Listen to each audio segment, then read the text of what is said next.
Sahanau bhunaktu sahaviryam karavavahai tejasvina vadhitamastu ma vidvishavahai.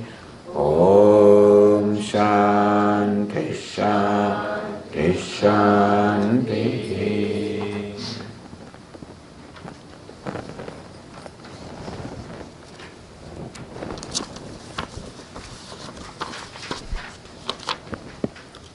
On the page 2,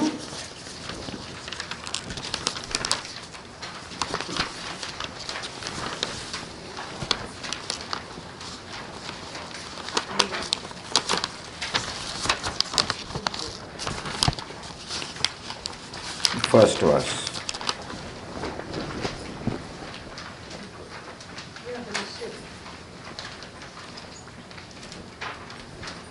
Niyatam kuru karmatvam karmajyayo hyakarmanaha sharirayatra pichate na prasiddhyeda karmanaha.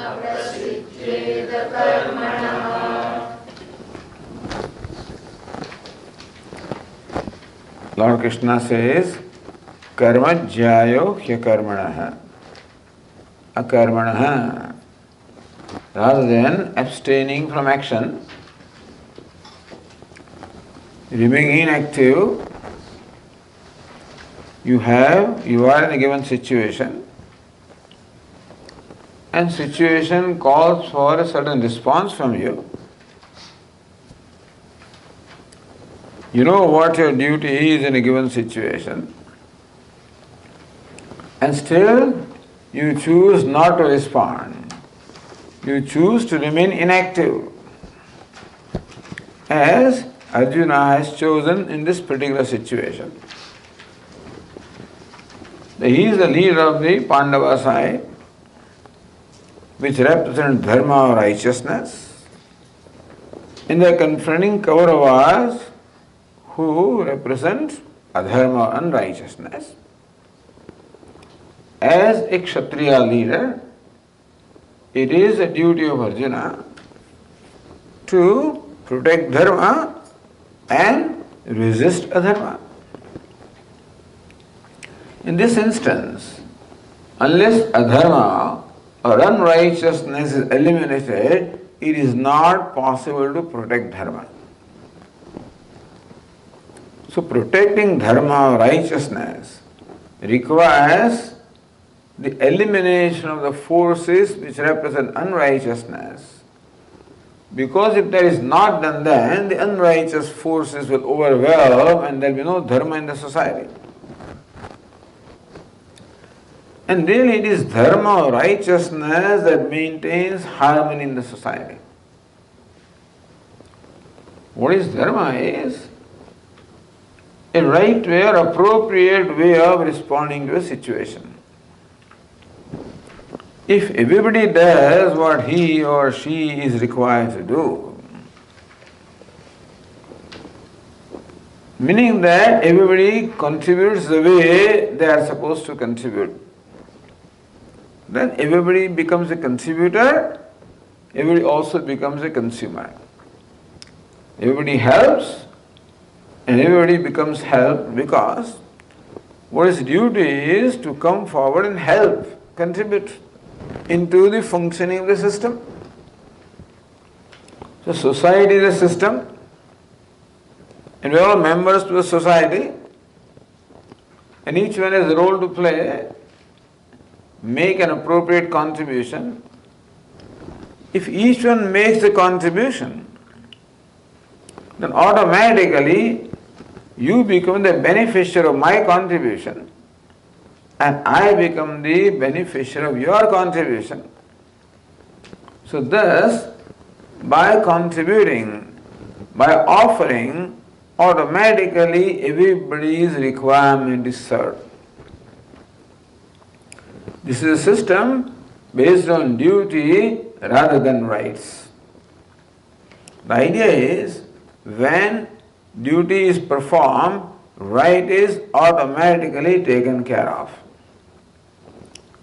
On the other hand, if right is emphasized, it is likely that the duty may be compromised because I consider my right, what I should have, as more important than what I should do. If everybody thus demands a right, then there is going to be a competition, going to be an injustice done to others because whoever is strong will have a greater share. When I decide what I should have, then I will decide what, if I am stronger, more capable, more powerful, I will automatically appropriate more share for myself. In the duty, on the other hand, more I do, better it is. In duty, there is no limit to what you can do. Even though you are required to do something minimum, you are welcome to do more than minimum. Because more you do, better it is for the health of the society. So that's the beauty. If you do not maintain boundaries as far as rights are concerned, then we will damage others when we appropriate more than what is rightful of us. On the other hand, as far as duty is concerned, as far as contribution is concerned, there need not be a boundary because you can give as much as you want and the recipients will be more benefited more. And if everybody follows this spirit of duty or contribution, automatically everybody's rights are taken care of. So no separate attempt is required to take care of rights to the people when the people perform their duty. You see this? If the arrangement system is based on right, then there is no guarantee that the needs of other people will be satisfied, because it's quite possible that those who are weak, their needs may be compromised, and those who are strong may get away with more than, as we see right now. The rich become richer and poor become poorer. Because it's a system that is based on rights, even though we call this an ecosystem, equal opportunity. They say that the market economy provides equal opportunity. But I do not know what is meant by equal opportunity, because those who are smarter and stronger automatically grab a greater share than those who are not as smart. Is it not so? The reason why the poor remain poor or become poorer and rich become richer is because the rich are able to appropriate more than their share on account of their smartness, on account of what advantage they have. In terms of their talent, in terms of their position, in terms of their smartness, they make use of that advantage for their personal gain. Meaning there is a system that is based on rights, is based on demand, where personal gain or personal gratification becomes important, and not what happens to others. In a system based on duty, as we said earlier, that when I have to perform my duty towards you, then your need becomes more important than my need. That's called duty. That I am willing to let go or compromise my need in order to fulfill your need. This is the spirit of duty.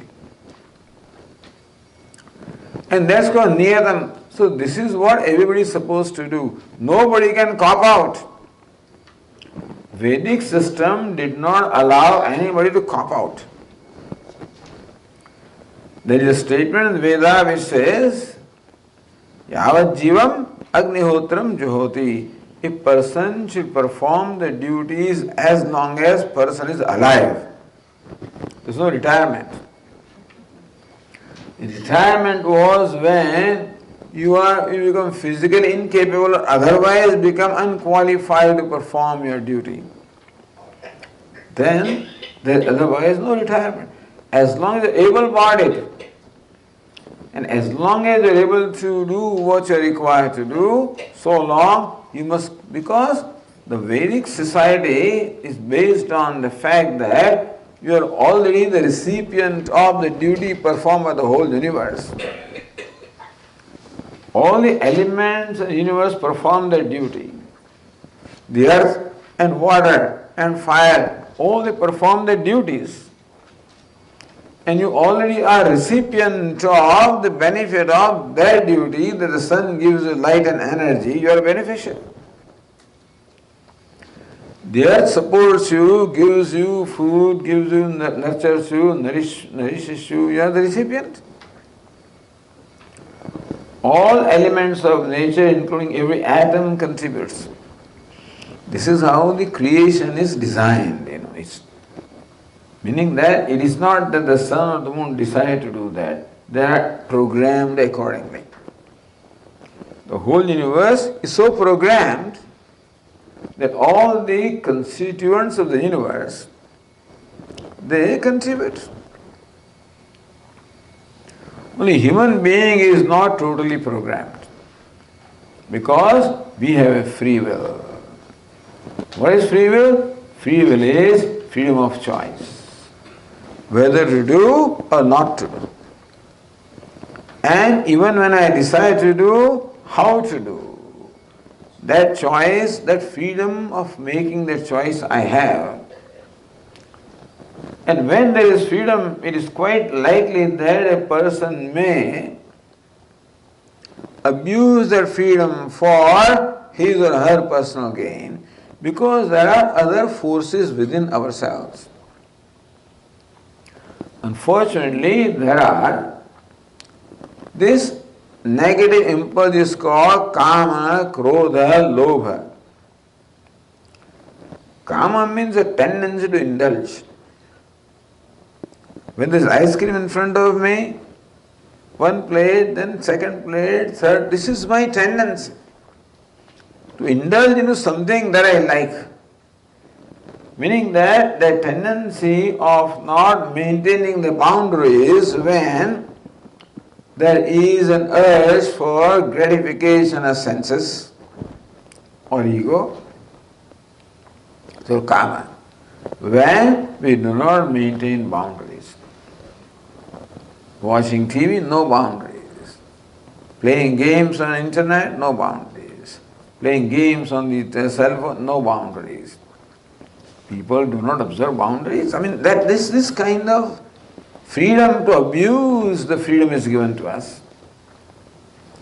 And therefore it is important that human beings' freedom must be managed, Meaning that we should have the guidance or direction as to how to use our freedom, so that our use of freedom will benefit others as well as ourselves. Freedom is a two-edged sword. If it is abused, then my abuse of freedom will hurt others and ultimately will hurt me. On the other hand, if the freedom is properly used, it will help others and ultimately help me.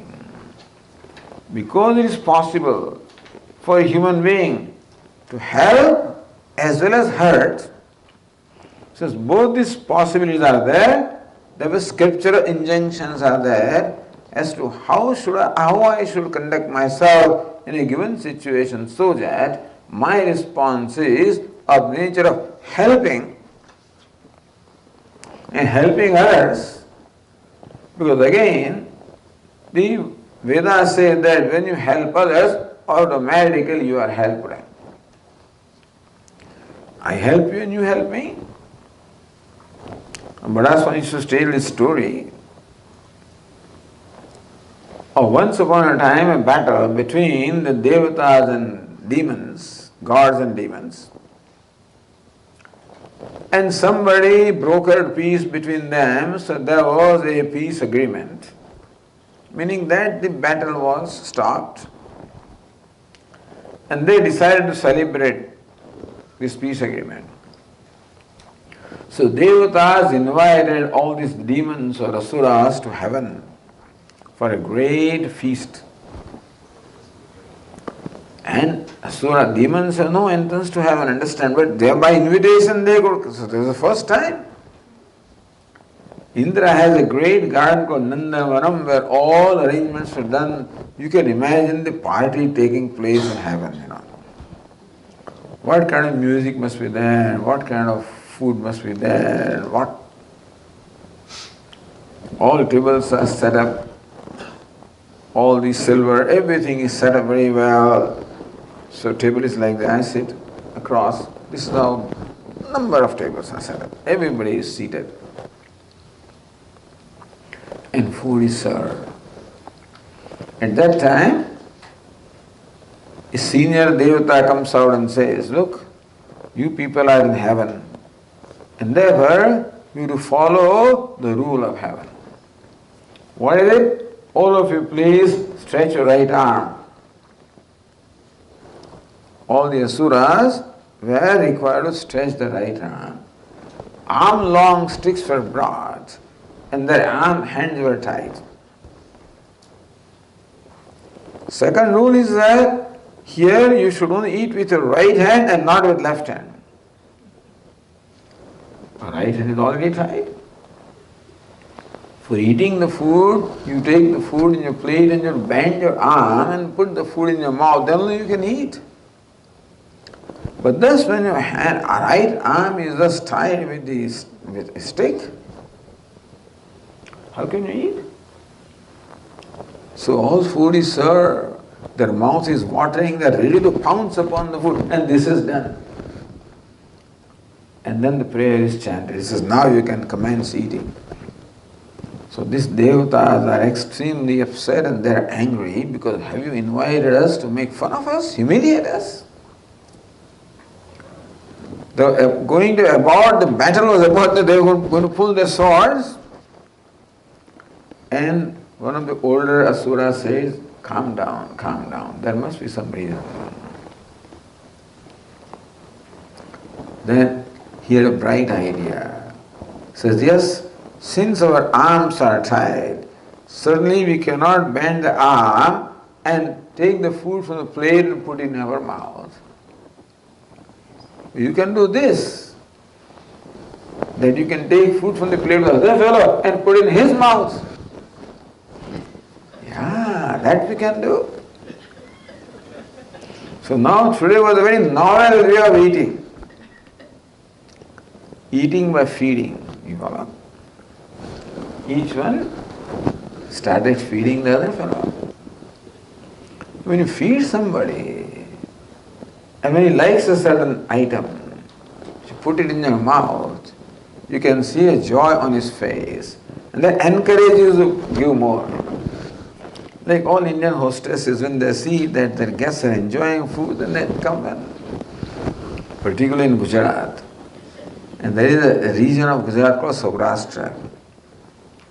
You know what they do? After the whole meal is over, then that host comes out with a huge basket of chunks of sweets. And with another helper, they take it and put it in your mouth. This is supposed to be the way of, hosting you. So this today was the first time that these asuras in fact had an opportunity to feed somebody. They are all grabbers and consumers. They never really contributed to anybody. So the first time that they were required to contribute. And when they saw that one morsel of food, when you put in the mouth of the other fellow, he enjoys, you're really enthused, and then each one stuffs the other fellow. In that process, they enjoy two things. What? Feeding as well as eating. Otherwise you only enjoy eating, not feeding. But today, they enjoy both the feeding as well as eating. So that's the concept of duty. Then you feed. And automatically, if everybody follows the spirit, then the duties automatically take care of rights. So Lord Krishna, you cannot drop or cop out of this.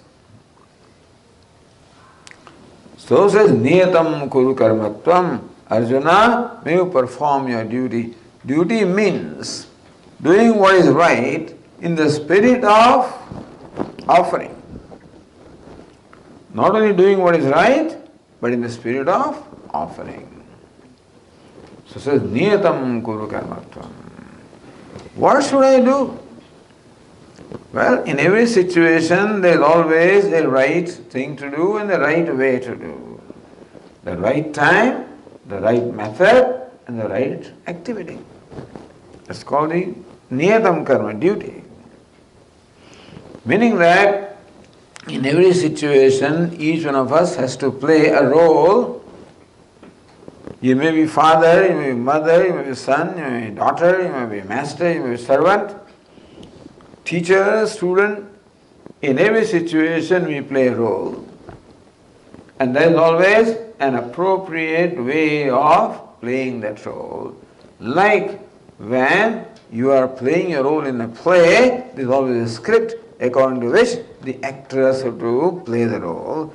And similarly also, in our day-to-day activities, we are like those actors or players, and we should play our role according to script.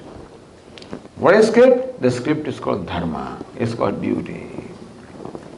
So what is the duty of father, mother? All very well laid out and we already know that. Niyatam Kuru. And what happens is that in duty there is no reward. In duty, meaning that when children perform their duty towards parents, duty is nothing but fulfilling your obligation. Because parents have already done their job. And therefore you are what you are because of them. So now that your time has come, you do what you need to do. Don't ask for a reward, because this is nothing but returning the reward that you already have. It's called a debt, DBT, debt or runam. Now you cannot cop out of the runam.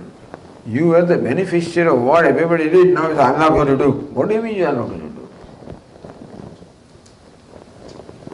Lord Krishna says that a person who thus takes the benefit, enjoys the benefit of what everybody else has done, and does not do the return favor.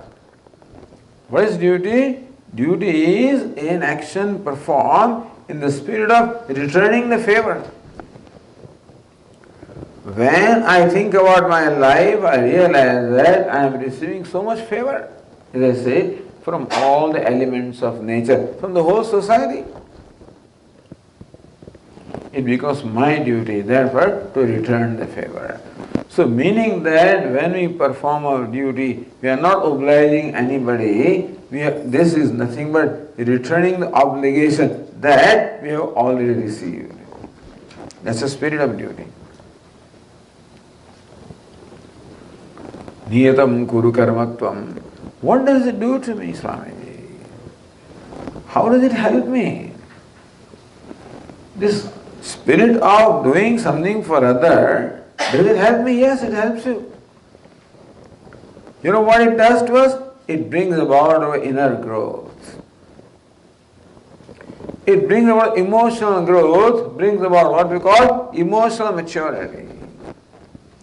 You know, each one of us has lots of emotional problems. What are those problems? that kama, krodha, anger is there, jealousy is there, greed is there. We have piled up a lot of resentment from the past. We have piled up some anger from the past. We also have this greed and thing within ourselves. The attitude of grabbing, all these kind of tendencies are already there within us. It is these things that are depriving us from the happiness. Otherwise, really, ideally, we should be happy without any reason at all. Because happiness is our nature, therefore, ideally, we should be happy without any reason. We should not have to do anything to be happy because happiness is our nature. Please tell me, does the sugar have to do something to become sweet? Does the fire have to do something to be hot? Because what is called nature is what you enjoy without any effort. So fire enjoys heat without any effort. Sugar enjoys sweetness without any effort. Similarly, happiness is our nature as this Upanishad tells us. Then ideally we should be happy without any real effort. But we are not. Not only we are not happy, we are unhappy. Most of us are sad and sorrowful. If not all the time, lot of time. There are moments when there is some little relief of happiness. Our Swami used to describe human life, dukkham, dukkham, dukkham, dukkham, sukham. Dukkham, dukkham, dukkham, dukkham, sukham. So in series of sorrow in between, there is a little relief. So that, that is what helps us to go ahead. Otherwise, we can't live life. Upanishad describes that a human being is as though immersed in the ocean of sorrow, poor fellow. Anishaya shochati mukhyamanaha. Mundakopanishad shochati, he grieves. Helplessly grieves. But now and then there is a relief. Like a person who is drowning in the ocean. Now and then the wave brings him to the surface. He has some fresh air. Another wave comes and takes him down. So now and then we do enjoy fresh air of happiness. And again sorrow takes over. So what is it that deprives us of our natural happiness? These demons of kama, krodha, lobha. A detailed discussion will come later on in this chapter. So these are called the impurities of the heart, impurities of the mind, which is what makes us unhappy or sorrowful or sad people. For no reason we are sad. In fact, for no reason we should be happy. But today we are sad for no reason. There is reason. This anger, this resentment that is stored in our mind, anger that is stored, the complaints that we have, lot of complaints, we blame others, we have resentment for others, dislike for others, attachment for this, aversion for that. Mind is full of all these things, and how can that poor mind enjoy happiness which requires peace? So what does this spirit of duty does to us? When you perform your day-to-day action in the spirit of duty you are offering, these fellows, the resentment, anger, all of these slowly get attenuated. Because when you do something for somebody, at that time you cannot maintain resentment in your mind, isn't it? Otherwise you can't do. When you're feeding that fellow, you can't be hating him and feeding also. At that time you have to make an effort, even if you do not like the fellow who is in front of you. You happen to be stuck with somebody whom you don't like, and how am I going to feed that? But this is what if you want to eat, you have to feed him. Because then only he will feed you. At that time you have to make an effort to control your resentment and do your job. Another example that was given is the typical wedding receptions in India, where hundreds of people come. People, wealthy people have so many friends and so many contacts that 1,000, 1,500, 2,000 people come, in reception to congratulate the bride and groom with some gifts and they have, of course, party. So then, at the gate at the reception, somebody has been appointed to receive everybody. So typically, this fellow has a rose in his hand. The whole supply of rose is there. Or sometimes the rose water. So as a person enters, you offer a rose and sprinkle rose water. Somebody is appointed. Who is appointed? Usually the friend of the bride or the groom is appointed. So all the guests who are coming, they are friends of these fellows. They may not necessarily be friend of this fellow who is appointed as to receive them. You follow? It's quite likely that he may dislike some of these fellows. Quite likely. Because they all come for the bride and groom, not for him. Quite likely that he may dislike some people. So what will he do? His job is to offer a rose and sprinkle rose water. Now somebody comes who is his friend. What will he do? Give 2 roses and sprinkle more water? And somebody comes whom he dislikes, what will he do? He will give the rose anyway, because this is his duty. He's been appointed to do that, whether he likes it or not. Meaning that he has to subdue his dislike and do what is right. If his friend comes, again he has an impulse of giving him 2 roses, my friend. But that also he subdues. That impulse also he subdues and does what is right. This in every situation. There is a choice between what is right and what I like. What I like is according to my likes and dislikes. I usually like to favor the person whom I like. I like to punish the person whom I dislike. This is my usual response. But when I am performing a duty, I must do what is right, not necessarily what I like. So this fellow is appointed as a receptionist, has to do what is right, whether he likes it or not. So you know what happens? In the process of doing what is right, he has to subdue his likes and dislikes. Unless he subdues his likes and dislikes, he cannot do what is right, isn't it? That's what duty requires us to do. Do what is right. What is duty? In every situation, do what is right. So how do I know? Generally we know what is right. If you want a simple test of determining what is right, ask yourself, how would I like to be treated if I was in that position? How to interact with somebody, how would I have liked to be treated if I was in that position? That's the right way of treating that person.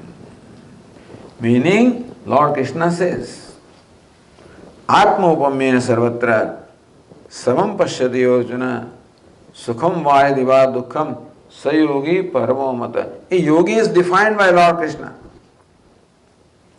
Usually the picture of yogi is one who is in samadhi. This fellow doing this mundane duty is not called a yogi, but Lord Krishna calls him also a yogi. Not because he is doing something or not doing something, because he has the right attitude. So Lord Krishna says, who is a yogi? The person who maintains the right attitude. What's the right attitude? Treat others as you treat yourself. How do I treat myself? I always want to make myself happy. I never deliberately want to make myself unhappy. Is that right? Nobody deliberately wants to make themselves unhappy.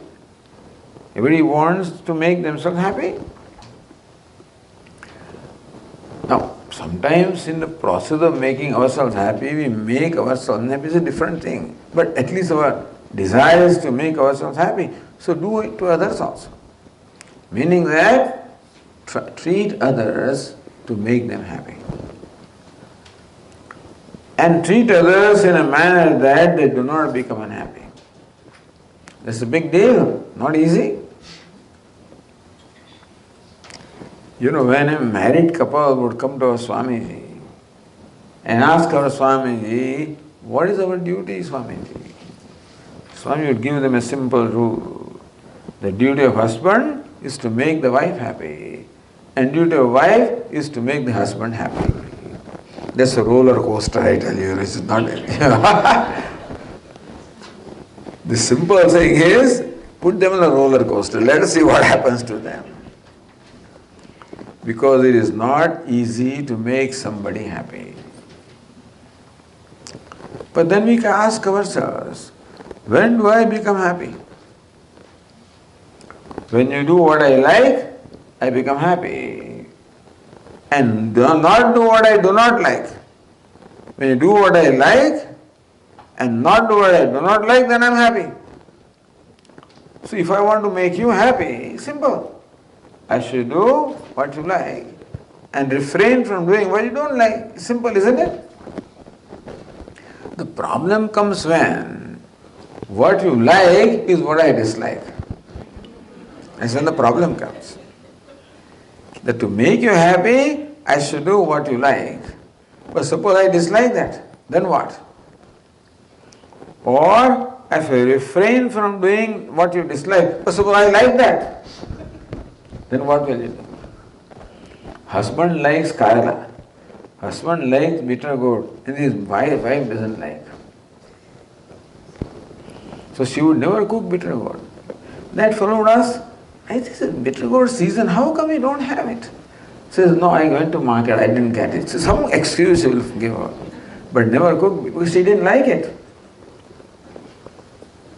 Fortunately for the husband, when his next blood test was taken, the doctor said that you already have too much sweet inside. So he prescribed that from tomorrow you should get bitter gourd every day. Then only he started getting, otherwise he would not get. The problem comes when what you like is what I dislike. And that is not uncommon because two different people are there. Our likes and dislikes are different. It's not possible that a man and woman have the same likes and it's not possible. Then what should you do? The husband tries to fulfill the likes, dislikes of the wife. When can you do that? When you let go your own likes and dislikes. Meaning that I do what you like, whether I like it or not, and I refrain from doing what you dislike, whether I like it or not. Hopefully you will return. But if both of them do, then this works. If one party does, it doesn't work. Very often in India, women keep on doing this. They do what the husband likes and refrain from doing what husband does not like, which is very convenient for the husband. It's a one-sided thing. That's not right. Because then the woman becomes exploited, she becomes abused, she feels hurt. What is duty? Each one has to do what is right. In that, to do what is right, I have to subdue what I like and dislike. You follow? Thus, performing duty or doing what is right automatically involves subduing my likes and dislikes or raga dveshas, that the impulses of kama, krodha, lobha have to be subdued. Because what is right is, I should eat only one plate of ice cream, that's right. For my stomach, for my health, for my diabetes and whatever. And then if I have the impulse of eating second and third plate of ice cream, I have to subdue that, keep under control. So kama has to be kept in control to do what is right. Meaning that while enjoying things, Vedanta does not say you don't enjoy life. Vedanta's formula is what, Tena tyaktena bhunjitha. You may have heard this statement. Tena tyaktena bhunjitha. Bhunjitha may enjoy. Tyaktena with renunciation. Meaning that with renunciation of your likes and dislikes. Your enjoyment should not be governed by your likes and dislikes or tendency to indulge. You enjoy without indulgence. Enjoy what is right in the right measure. So enjoyment is not prohibited. People think that Vedanta is give up all enjoyment, give all desire, take sannyasa. No. If you take sannyasa, who will feed us? No, don't take sannyasa. But this itself is sannyasa. Lord Krishna calls this sannyasa. Sannyasa is renunciation. Renunciation of what? Renunciation of my impulses. That's a real renunciation. Impulse of kama, krodha, lobha. The indulgence, tendency to indulge is called kama. Anger is called krodha. Greed is called lobha. These tendencies we have. And very often these tendencies in fact govern what we do. It is not what is right that governs what I do, but these tendencies, these impulses govern what I do. Therefore, for doing what is right, I have to subdue these tendencies. Meaning that I have to use my willpower and deliberately subdue the tendency. Meaning that in every situation I must be a deliberate person, not an impulsive person. So behavior can be impulsive or deliberate. What is impulsive? When my impulses, such as anger, greed, all of these control what I do, that is called an impulsive behavior. You tell me something and I tell you right away. You let him say something to me, I'll tell him twice, this is what we did, tit for tat. So tit for tat is called impulsive behavior. Tit may be okay, that is that person's choice, but my choice should not be tat. My choice should be what is right, because that only befits my dignity. I cannot lower down myself to what somebody else does. Somebody doesn't know what is right and therefore they behave in that manner. That doesn't mean I should behave like that. That kind of pride, if you have, that's all right. That's called the self-respect or the self-worth or pride. So here the pride is that I cannot do something that does not behoove of me. I must do what is appropriate to me. That pride is all right. Ultimately, we will grow out of that pride also. That's called self-respect. That's called self-what? That's called self-identity. I must be aware of my identity. What's my identity? I'm so and so. I'm father in this situation. I'm mother. I'm son. I'm daughter. I'm master. I'm servant. In every situation there is a role. That's called identity. I must be conscious of my identity in every situation, and I must be conscious of what is the right way for owning up that identity, which is in keeping with dignity of every identity is a dignity. So father is a dignified person, mother is a dignified person, son is a dignified person. Every role has a dignity. The teacher, dignity. Student, dignity. So teacher must conduct himself or herself in a certain way. So does the student, so does the father. Meaning that for every role there is a dignified way of doing things.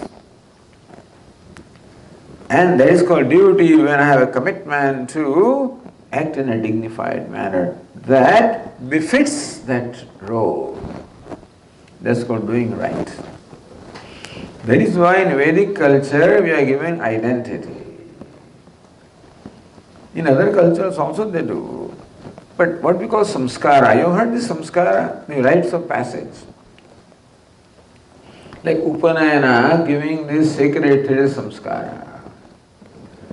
That is giving identity to this boy. Now you are a brahmachari. You are no more a fellow in the street just running around. Now you are a brahmachari. Meaning that your primary duty is to study. No more internet, no more TV, no more games, nothing. In those days, the children were sent to the Gurukulam, the house of the Guru. No more home. In a home, they will always be spoiled and pampered. When you go to Guru, everybody is in the same boat. The prince also get the same food and same treatment, and ordinary citizen also gets the same thing. When Lord Krishna goes to Gurukulam, the Sudama goes, Brahmana goes to Gurukulam, same treatment. No pampering, no luxuries, because a student, his commitment is to study, no luxury, no pampering. Anyway, this is our olden days. But the idea was this, that you are a brahmachari, meaning you are a student. And now you have to act in keeping with the dignity of a student. You cannot do what you did so far. Similarly, declare you as husband and wife. Another samskara called vivaha samskara. Give another identity. Now you must live up to the identity of a husband. Formerly he may be anywhere and everywhere. Now the whole thing is restricted now to only one woman. Before that, whatever I was doing, that's a different matter. But now, restricted. So the thing is, that is how identity makes you aware of your dignity and what is appropriate for you to do, what is right for you to do, and every individual should thus act in a dignified manner. Can you imagine how wonderful the society would be if everybody does that? That is called duty. That's called niyatam karma. So there's the verse that we read. The first sentence is niyatam kuru karmatam. Hey Arjuna, you perform niyata karma. Perform your duty. Meaning that do what is right, whether you like it or not. You follow? Right now, what is right for Arjuna? Protect dharma. What does protecting dharma require? Confronting adharma. What does confronting adharma require? To fight with adharma. See, he is not come here to fight, he has come here to protect dharma. That calls for fighting. So that is the appropriate way of responding, whether you like it or not. Arjuna doesn't like it. Right? Now why? Because this would involve the death of his near and dear ones. And that's why he doesn't like it. Do what is right. But Swamiji, isn't that violence? Is not Lord Krishna teaching violence? When Lord Krishna asks Arjuna, Tasmat Yudhyasva Bharata, here Arjuna, therefore may you fight, perform your duty, rise and fight. Isn't Lord Krishna in fact instructing Arjuna in violence? But whether an action is violence or not is not determined by the form of the action, it is determined by the spirit of the action. Not the form, but the spirit. The form may be violent, but the spirit can be still non-violent. For example, when a surgeon amputates a limb of your body, which surgeons do, it's a very cruel act, is it not so? Cutting down the legs. Very cruel person, is it not so? When a surgeon amputates the leg of the person, is it not a cruel action? Mister, is it cruel or not? You have to be cruel to do that, is it not so? Is it cruel? When a surgeon amputates the limb of a patient, is it cruelty or not? Because that is done to save the rest of the body. Isn't it? So sometimes to save the whole, you may have to remove the part. The part is removed for saving the whole. Isn't it? Therefore, what's the spirit of a surgeon? He doesn't want to hurt this person. He wants to help the person. But helping requires hurting. Helping the whole requires hurting a part. Therefore, that action of a surgeon will not be called violence, it will be called non-violence. Similarly, what Arjuna's job is like a surgeon. What is there in belt of Mahabharata? All the force of adharma, and therefore he has to perform that surgery to remove that adharma, to protect the rest of the society. So Arjuna's conclusion or perception that this is violence, a wrong perception. Arjuna thinks that, oh Lord, why are you asking me to perform this terrible action, this involved heinous action? It is not he said, Arjuna, you are not doing it. When we do something, we have this false pride that I am doing something. Arjuna understands that every action is not an individual action, is a cosmic action.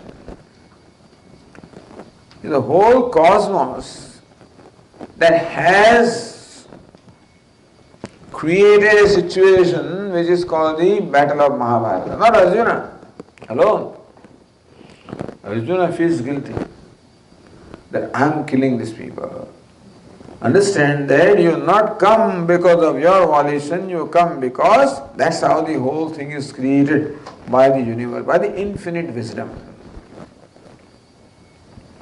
The infinite wisdom has created the situation in order to do this surgery of removing the rotten part to save the rest of the society. And you are simply one part in that. You are not an actor. It is like a puppet. There is a sutradhara. There is one that controls the puppets. Each one of us is what? Like a puppet. Or like those, play the chess game.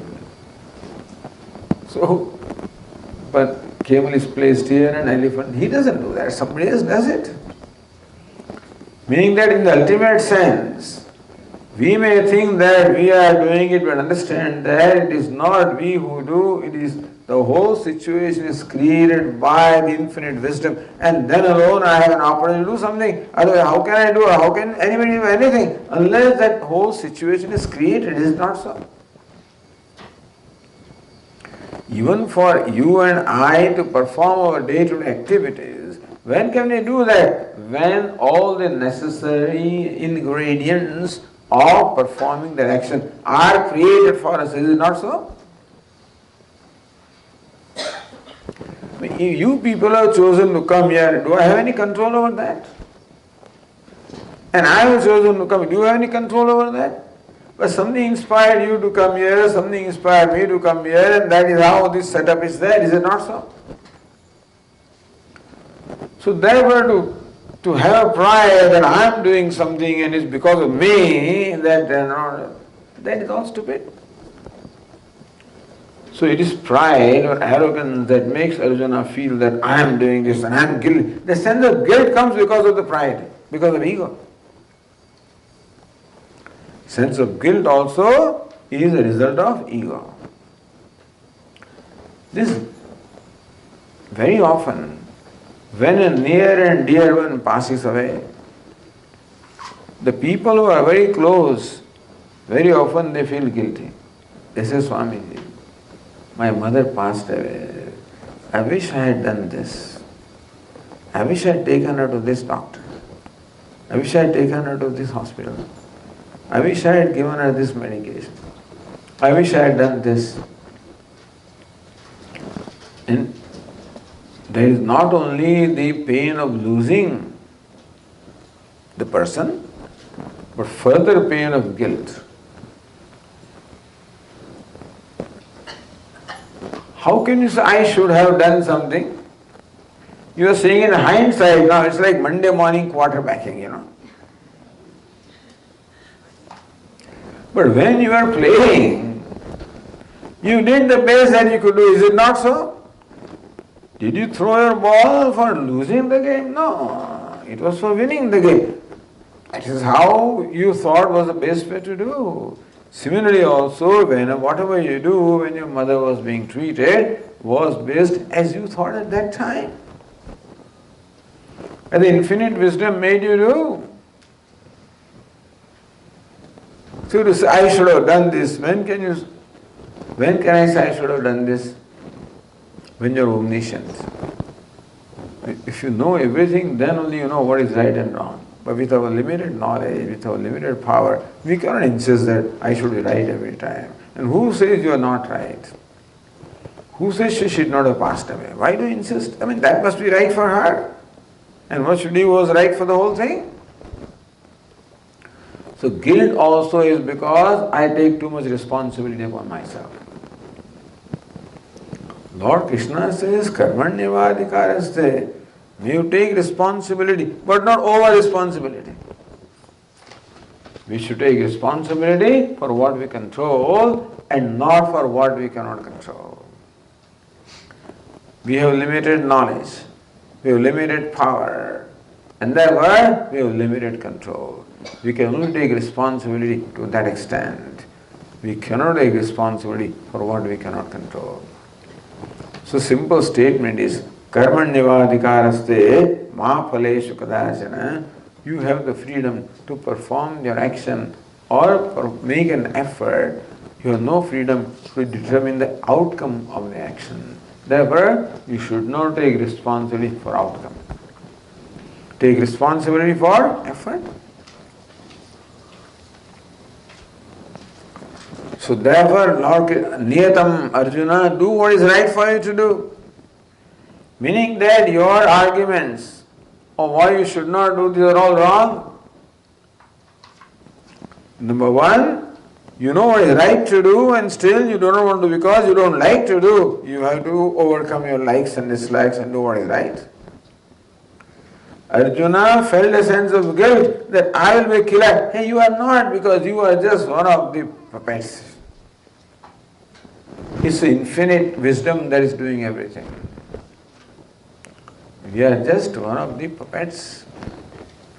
That's what Lord Krishna shows later on.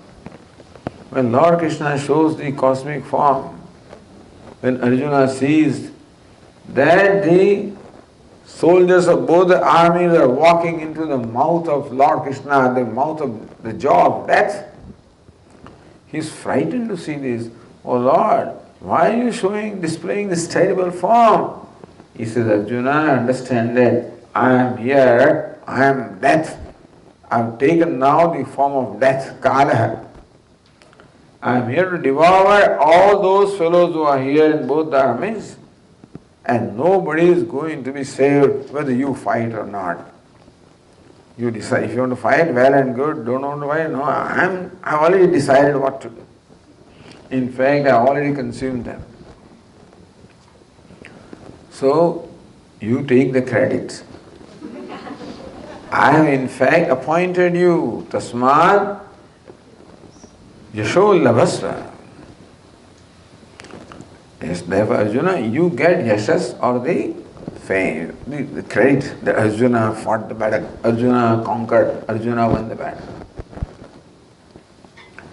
Dronam cha, Bhishmam cha, Jayadratham cha, Karan tathanyana piyodaviran maya hata. There is always fear from these four fellows. In the Kaurava side, these four are invincible fellows. Drona, Bhishma, Karna and Jayadratha. Arjuna, don't worry, all of these are killed by me. I have already taken care of them. My hatas tvam jahi. You just kill what are already killed. So people think that you are doing it. In fact, I have done it for you. Tasmat pamutishta yasholava. Therefore you rise and get all the yashas. So I have chosen you for that. Because you are my special person, And therefore I have chosen you to get all the fame. Niyatam kuru karmatvam. Therefore Arjuna, do what is right to do. Whether you like or not. Because what you like is not right. In this case, what you dislike happens to be right. So whether you do it, whether you like it or not. In that process, you will be able to subdue your likes and dislikes, and you will come out victor both ways. Not only will you win the victory over the Kauravas, in fact, greater victory, the important victory is not victory over Kauravas. The important victory is victory over the inner enemies. What are the inner enemies? This kama, krodha, loha. This lust and anger and greed and jealousy and hatred, these are all inner enemies. Bhagavad Gita is in fact a teaching for us to win the battle against these inner enemies. Therefore the Pandavas represent our divine tendencies, Kauravas represent the demoniac tendencies, and so this is the Upadesha or teaching for conquering the inner demoniac tendencies. And you can do that provided you fight. If you give up your weapons, you are giving up a great opportunity. Is it not so? Every karma, every duty is an opportunity to grow. In what sense? In the sense of overcoming the likes and dislikes. Performing every duty requires me to subdue my likes and dislikes and do what is right. In the beginning, I have to make an effort to do what is right. In course of time, it will become what? In the beginning, I fake it. Finally, I make it. Because when you keep on doing it again and again and again, then it becomes your habit. When you are learning bicycle, in the beginning it is difficult to maintain that balance, and you fall down and you bruise your legs and bruise your knees and have bumps on your forehead. When you learn riding bicycle, your friend is teaching you riding bicycle, don't worry, I am holding for, and then he just leaves it, and for you to fall, freely fall. That's how you learn. But in course of time, you learn to maintain the balance and balance and balance and in greater and greater control with two hands and with one hand, and with both hands are free. So, practicing doing what is right ultimately becomes your habit, because that is your nature. Doing what is right is in keeping the nature, doing what you like is not, doing what is right is in keeping with your nature. Meaning that when we do what is right, we are acting in harmony with our true nature. When we do what we like and dislike, then we are in fact acting in disharmony with our nature, and therefore creating inner conflicts, and therefore creating sorrow. On the other hand, by subduing likes and dislikes, when I do what is right, then that is in harmony with nature. So inner harmony is created. And that's how happiness is created. So Lord Krishna says, Niyatam kuru karmatvam karmajyayo hya karmana.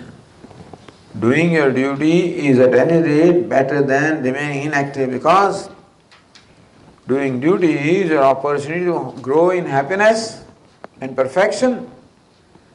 And when you do not do that, you are giving up an opportunity of growth and happiness. Thus, duty becomes an occasion to make yourself happy. So that's why we say yesterday for yesterday. Happiness is to be created by our mind. So we create happiness by our mind, and we create unhappiness also by our mind. When we do what the mind likes and does not like, when we submit ourselves to impulses of the mind, we create unhappiness for ourselves. On the other hand, when we subdue those impulses and do what is right, we create happiness for ourselves. Understand that we alone have to create happiness for ourselves. Nobody else can do it for us, unfortunately. Unfortunately, others cannot create happiness for us. You can take the horse to the water. Ultimately, who has to drink water? Horse has to. People can bring all the food and plate, ultimately you have to eat. Similarly also, you have to make yourself happy. If I am happy, understand that I have made myself happy. Unhappy, I have made myself unhappy. Oh Swami, I am like that, always make myself... Now don't create on the complexion, that's not the idea here. We have an uncanny knack of always blaming ourselves for everything. That's not the purpose. Just to understand that whereas we normally think that this fellow makes me unhappy and that fellow makes me unhappy, understand that it is we alone who make ourselves unhappy. Who we means what? Our own impulses make us unhappy.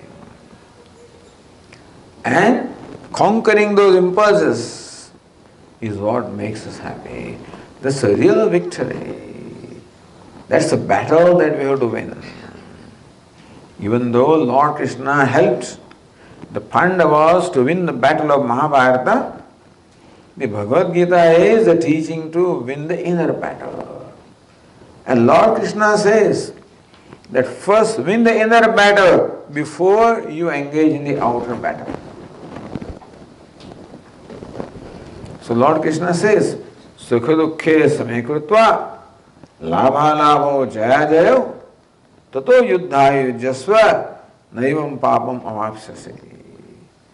Here Arjuna, before you engage in the battle, you command this disposition of mind.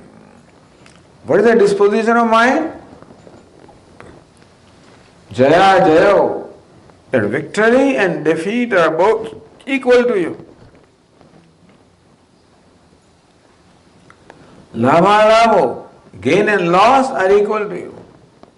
Sukha dukkhe, pleasure and pain are equal to you. What does it mean? It means that I don't care what comes. Very equal is what? If victory comes, thank God. If it comes, thank God. How can you thank God? Maybe that's the right thing to happen, who knows?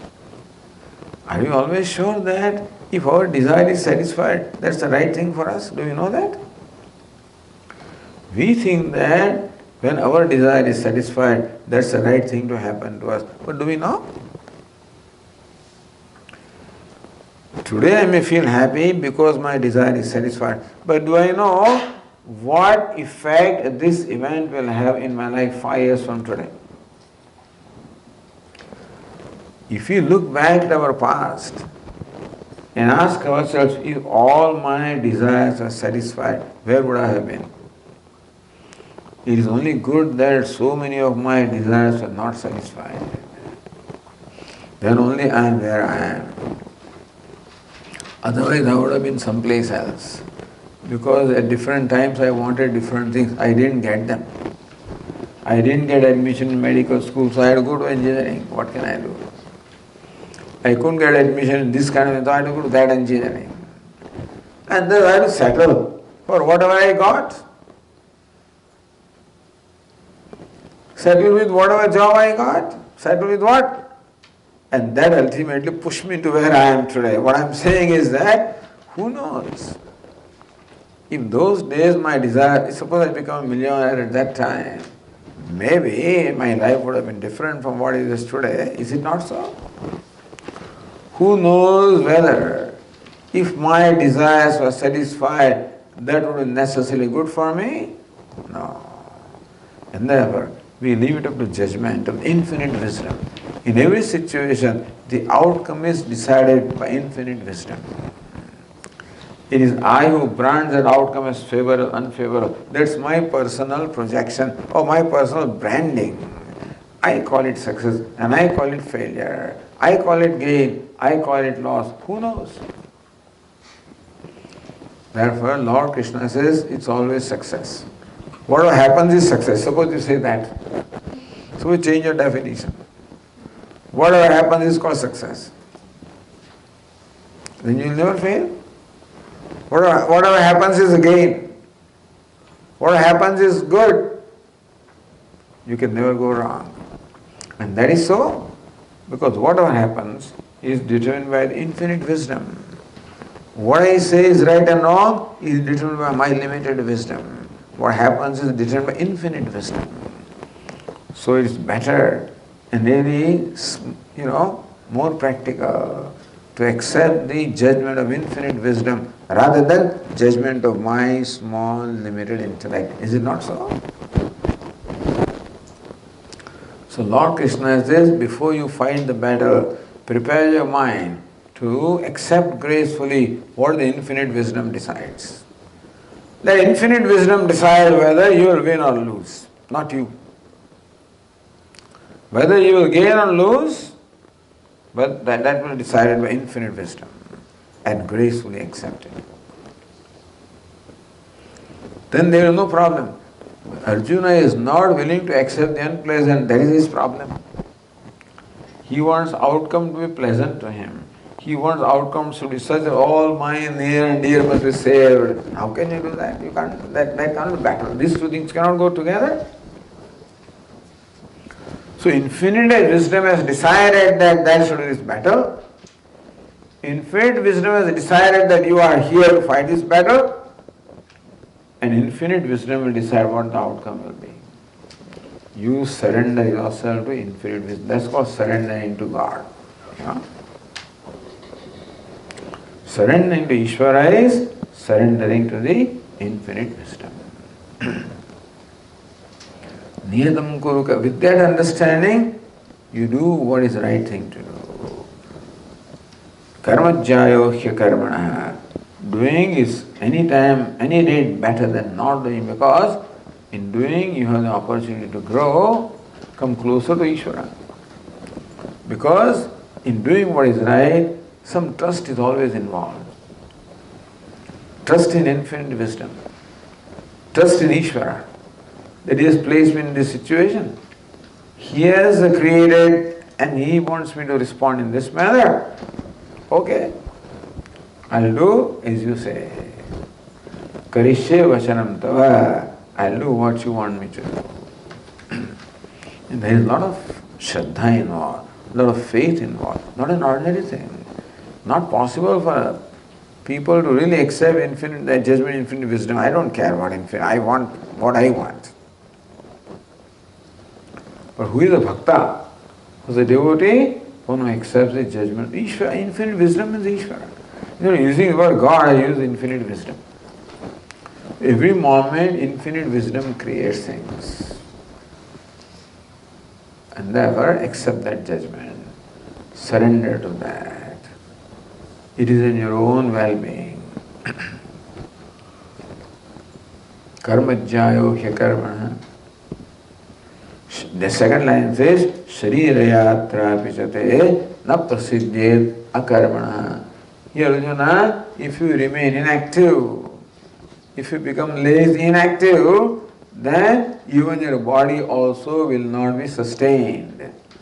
In fact, for sustaining body also, activity is required. I must keep my body moving, is it not so? If I am just lying down all the time, then the body will not function. It will give up. So they told us, I used to take these calcium tablets and vitamin D tablets and stuff, and no result at all. Blood does not show any increase. Says, Swamiji, you are supposed to walk. Only when you walk, there is an exchange between the bones and blood. And what is in the blood goes into bones, and then only it helps you. Otherwise, simply consuming tablets does not help you. Meaning that if I want my body to continue and functioning, it is necessary to keep it active. It's a basic rule. If you become inactive, then it will not be possible even for you to sustain your body. Therefore, activity in the whole universe is all dynamic, active. Nobody is inactive. Even the things that look stationary and motionless, a lot of motion is involved at atomic or subatomic level. Is it not so? Nothing in the universe is immobile. Everything is dynamic. Yes, if you find that you can't do it, all I will excuse you. But as long as you are able-bodied, continue. That's how Lord Krishna is teaching Karma Yoga in this third chapter of the Gita. Understand all this is first to be understood and then put into practice to the best of our ability. It is not easy to put this into practice. Let me warn you. It is easy to say all this and reasonably easy to understand this, but not easy to put into practice in totality. So we take one step at a time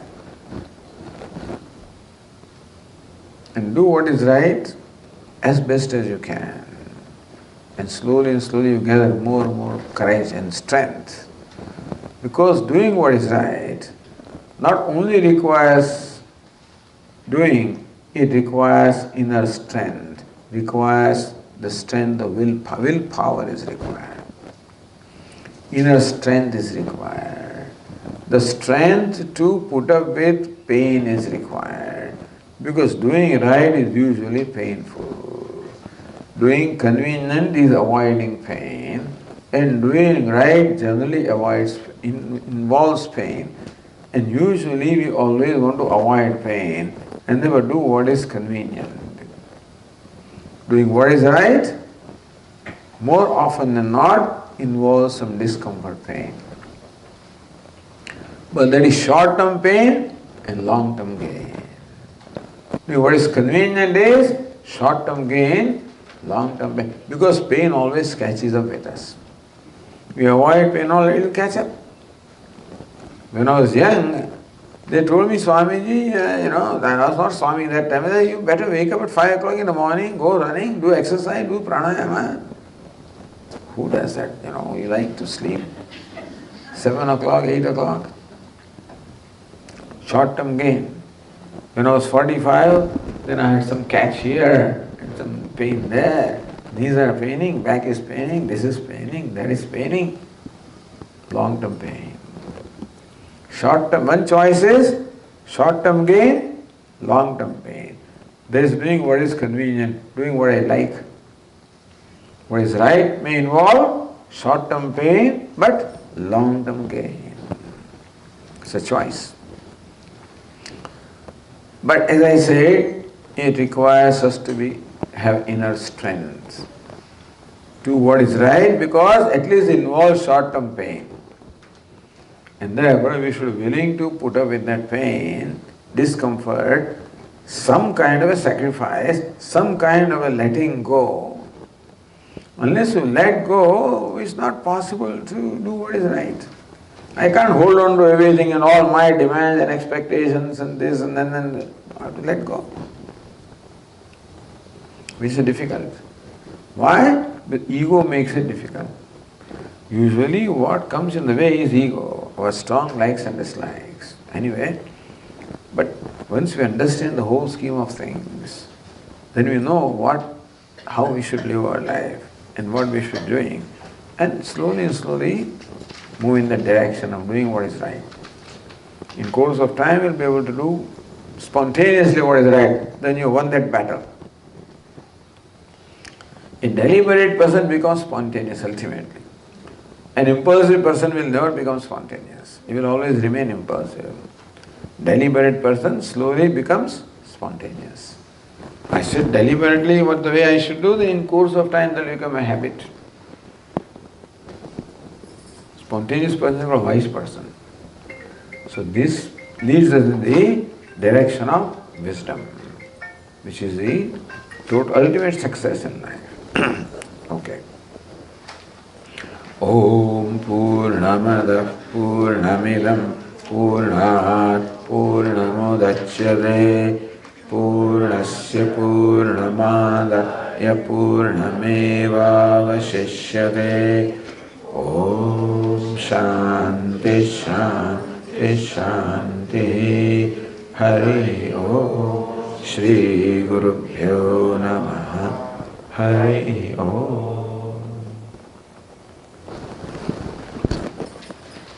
So Krishna wanted to say a couple of words.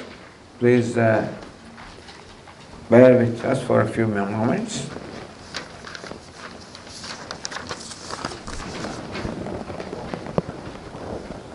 Thank you, Swami. You saw the wonderful clarity with which Swamiji explains everything, and for that we're really grateful. So the reason I wanted to take a few minutes now is to talk about the Ashurja Gurukula, and also to tell you about all the different programs we have.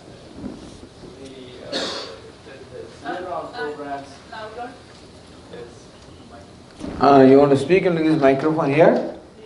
Oh, you have it there? Okay. Is that better? So the reason I wanted to take a few minutes now was to talk to you a little bit about the Ashurja Gurukulam and the wonderful programs that are there throughout the year. And we have Swami Viditatmananda comes to Salisbury around the end of April, and then he stays for a few months. And the programs that begin, it starts with Independence Day weekend. Memorial Day. Oh, I'm sorry. I was going, with the Memorial Day weekend, and then after that we have the Independence Day camp, and then the Independence Day camp kicks off a whole series of week-long retreats. So this is a great opportunity to be with Swamiji for a few days, for one day, for 2 days, a weekend maybe, or even a whole week, or even several weeks. So this is a wonderful opportunity to just stay there and be immersed in it. And I cannot tell you what it means to be immersed in it. So if you're there for a day or 2 days, a week, you just absorb everything that Ashurja Gurukulam has to offer. When you go there, everything is taken care of. All you have to do is to focus on just learning and just to learn to be with yourself. The programs start early in the morning, 5:30 there's the Rudrabhishekam, and then after that 7 o'clock there's meditation. And when Swamiji does meditation at 7 o'clock, that's something that you should not miss if you ever go there. So it's a wonderful program all the way through. We have classes in the morning, we have classes in the evening also, and then at the end of the day there's a question and answer session also. And on the first and third weekends we have Bhagawad Gita also, and that is also now being live streamed. So even if you are here, you can take advantage of that, and we will give you all that information tomorrow. So stay tuned. The other thing I wanted to mention also is that When Swamiji comes here all the way from Ashwade Gurukulam, in fact he comes, his ashram is in, Tattvatirtha ashram is in Ahmedabad. When he comes here to Salisbury and he visits the country, he goes to Canada, other places as well, we really love that. I mean, the fact that he is able to take a few days out of his schedule to come and be with us is a great blessing to each one of us. So we love you, Swamiji, and we want to, one way for us to show that love and appreciation is also to go and see Swamiji in the ashram. And if not in Ahmedabad, we can go to the Salisbury ashram, and when we go to the Salisbury ashram, spend a few days. And by the way, if you go to the ashram in the evenings or sometimes in the mornings, don't miss an opportunity to go and walk with Swamiji. But then at the morning, you may try to keep up with him, and he walks a lot. So, and those are also wonderful opportunities for informal satsangs. You can ask Swamiji many questions. It's a great way to connect with Swamiji on a very personal level, and also get a lot of spiritual guidance in the process. So I encourage each and every one of you to think about it. The reason I was thinking about the Independence Day camp, and that's why it came to my mind, is that some of us are planning to go there to Ashwade Gurukulam from the Peoria, Central Illinois, even Chicago area. So if you're interested, you can give me your information, and I'll take it down, and then in fact, I'll give you my telephone number right now. It's 309-696-3121. It's on the flyer. It's somewhere in the bottom. And we'll be happy to coordinate that. The other thing is that we also go for one-week camps. We've been doing that for some time. Many of us do that. Dr. Shastri, Sunita, then Anjana, and Malini, I think you've also gone. No, you haven't? Okay, not yet. Okay, but there are several of us, Saraswatiji family, and Dr. Malpani from the Bloomington Normal area, and Lata Patel, and the Melkotes, they're there every year, and they have come, they're visiting from Indianapolis. So, but from the Central Illinois area, we organize these trips. We go in groups, maybe 3, 4, 5, 6 people. And if you're interested in joining us, one of the camps that I'm planning to attend along with 3 other people is starts on July 30th, and it goes all the way through August 6th. And that's with Swamiji. And I would encourage you to get in touch with me, or even look it up on the website to see which of the programs would be of interest to you. The whole set of programs is here. In fact, it starts in January and goes all the way through December. So even if your vacation is at a different time, you certainly have an opportunity to participate in that. So I would highly recommend that. There's yoga, there's meditation, and there's, of course, the main thing would be the satsangs and the learning from Swami. Then, anything from me? Thank you.